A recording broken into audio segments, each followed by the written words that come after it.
Jaz mislim, da če malo pomisliš, smo si toliko različni ljudje, da itak ne moramo pričakovati, da bo na vse enako delovalo. Pa tudi čist možno je, da nekdo pa mu to, kar jaz delam, pač gledališče ali kar improvizacija sploh ne bo ležal in v redu je. Sam fino se mi pa zdi, da znotraj šolskega sistema spoznajo, izkusijo,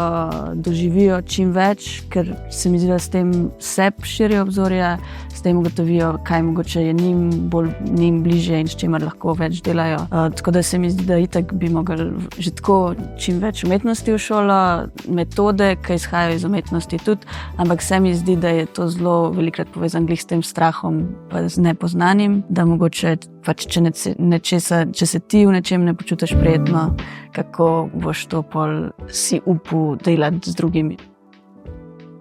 To se mi zdi ta angažma, ki ga mora sodobni gledalec, bralec, poslušalec dati v umetniško produkcijo,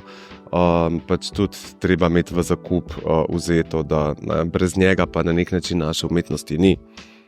Početi umetnost, da je v mari, početi umetnost, da je v ateljeju, je v bistvu umanjka ta dialog gledalca oziroma subjekta, kateremu je tudi ta zadeva namenjena. Seveda je najprej namenjena meni. Jaz preverjam, ali je to, kar sem imel v glavi, ali sem bil sposoben narediti to, kar sem imel v glavi, potem tudi v prostoru, ampak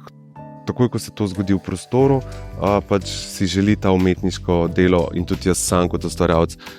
pač nek dialog, izjavo nazaj na drugi strani. Izkaže se, da imajo vse te naše aktivnosti zelo močne terapevtske učinke in to je bila recimo ena izmed tem, ki smo jo razvijali, da pač s tem odpiranjem teles, prostorov v nas, pogosto pridejo na dan neke situacije, težave, tudi travme, ki pa jih mi kot umetniški pedagogi mogoče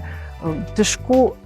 ko ne rečem, rešujemo oziroma jih niti ne želimo in nočemo reševati, lahko samo pomagamo posameznikom, da potem iščejo druge poti in načine, kako te stvari, ki so mogoče priplavale na plano, tudi nagovarjajo, se z njimi ukvarjajo, soočijo.